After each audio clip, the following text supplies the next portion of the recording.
Ever since Metroid Prime 4 was first announced, fans all over the world have been fiending for something other than that one logo they showed us. But then, on one cold, fateful morning in January 2019, fans were met with a gut punch when they found out that the game was scrapped altogether and restarted from the beginning, which definitely isn't an easy pill to swallow. But if you ask my Rudy Poo candy ass, I think that aside from the wait we have to endure, every other aspect about this news is great, and there's definitely a bright side to look at in this situation. So take one of your stepdad's so-called chill pills, extinguish your torches, press the subscribe button if you haven't already, and allow me, the #1 Superboy Cameron, to tell you why Metroid Prime 4 being restarted from scratch is more of a good thing than a bad thing.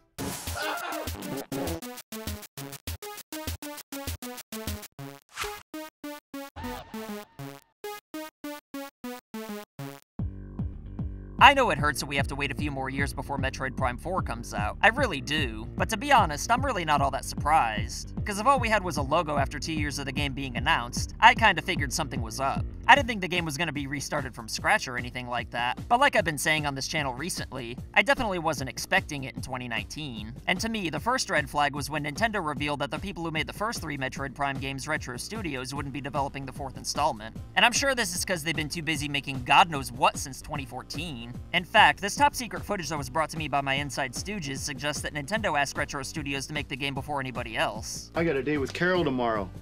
I meant to cancel on you earlier, sorry about that. Take your pole out and stroke it. Put your fist in your mouth. Go ahead. Wipe away those tears, Larry. Come on, why don't you go shave? Look at my calendar. Can't do it. Look it up.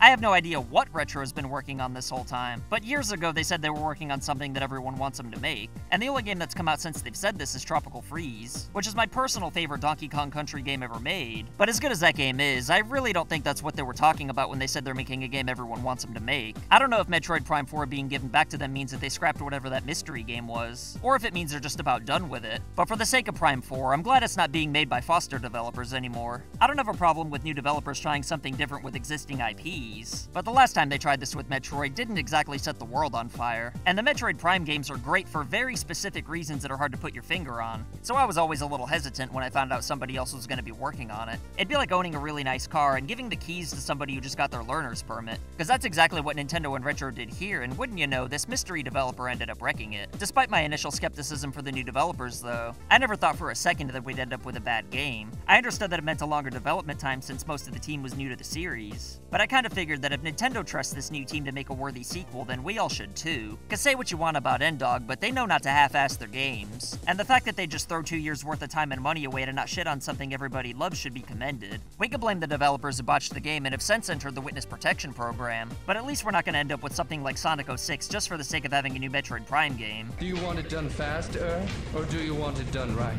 And besides, just because everyone's waiting for Metroid Prime 4 doesn't mean that we don't have anything else to live for. After all, 2019's crammed with amazing video games all over the place. And even if you only own a Nintendo Switch, there's still plenty of great stuff to look forward to. And that's even if Nintendo doesn't announce any more first-party games in 2019 at all, which I'm sure they're gonna end up doing. So it's not like we're just gonna be waiting around for the next few years with our thumbs up our asses waiting for Metroid Prime 4 to show us the path of enlightenment. Plus, given the fact that Prime 4 has been given back to Retro, I don't think it's gonna take as long as anybody else starting it from scratch anyway. I know that many of the people who worked on the original trilogy don't even work at Retro anymore, but every game Retro Studios makes is gold, so they at least have the same mindset as the original developers where quality's a top priority. Because again, they haven't just been pumping games out from left and right for the sake of money, they've been working on something since before 2014. In fact, speaking of games that make money, the Metroid series has never really been known for that anyway. Don't get me wrong, the sales are still strong, but even though the series is more popular than ever, it is still somewhat niche. So I'm not saying we're lucky to even get a Prime 4, but I am grateful that Nintendo and Retro are jumping through all these hoops to make sure it ends up delivering, because they could have just as easily cut their losses and given up after a botched 2-year development. However, I do think Prime 4 is going to be the best-selling game in the series thanks to the internet hype being stronger than it was for the first 3 games. But I really don't think it's going to sell as many copies as Nintendo's other franchises. And I'm not saying this to Duke on Metroid, I'm just saying that I appreciate that Nintendo seems to be giving this game even more care than Smash Ultimate. And not only that, but we might not even have to wait that long for a new Metroid game anyway. After all, there is the 2D series, which is just as good for different yet similar reasons. Although to be honest, that is more just wishful thinking on my part since the last 2D Metroid game, Samus Returns, sold like ass. But a boy can dream, damn it. And even if we don't get a 2D Metroid on the Switch, you'd think that with the Prime series' interest being at an all-time high, that Retro would try pushing for the Metroid Prime trilogy to be brought over to the Switch to soften the blow to the fans. I know that wouldn't count as a new game, but I do think it'd be a fair compromise given the circumstances. Plus, like I said earlier, the Metroid Prime sales were never really that impressive, so I'm certain that one, if not all three of these Prime games would be new to most Switch owners. And if you're sick of the Switch getting so many ports, it's not like you'd have to buy it, so there's really nothing bad that could come out of this. I'm not saying Nintendo should focus on ports, and I'm glad Metroid Prime 4 is getting all the care it deserves, even if it means we have to wait another few years for it. But if there was ever a game to port over to the Switch, then it'd be the Metroid Prime trilogy. I know recalibrating the Wii Remote's controls to work with the Joy-Cons would take a little bit of time, since it's not really copy and pasting, but surely it's doable and wouldn't take too long. And besides, it'd only generate more hype for Metroid Prime 4 anyway, so hopefully this ends up happening as early as the end of 2019. Even if it doesn't though, I still feel confident that Prime 4 is going to end up being worth the wait, even though this delay puts more pressure on Retro to hit it out of the park.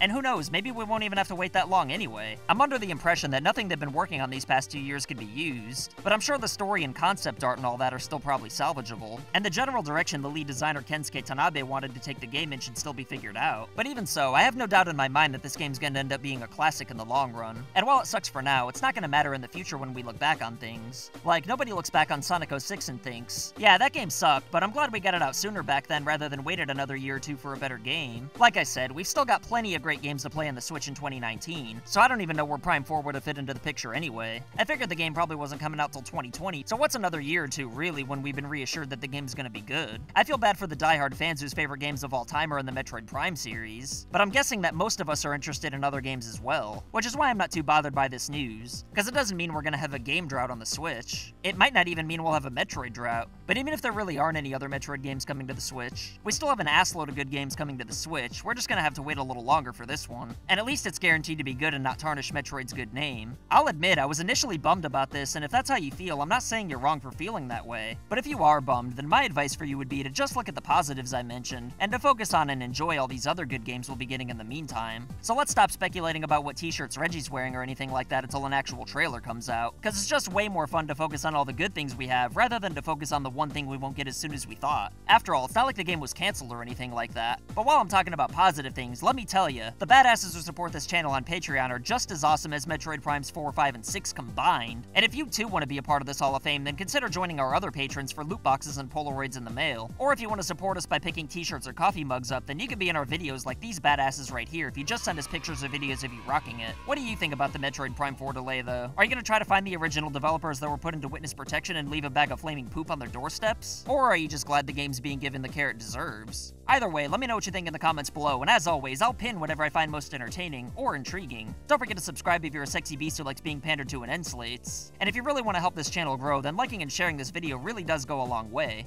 My name's Cameron, and I'll see you next time. So I want to say thank you to your loyalty, thank you for your support.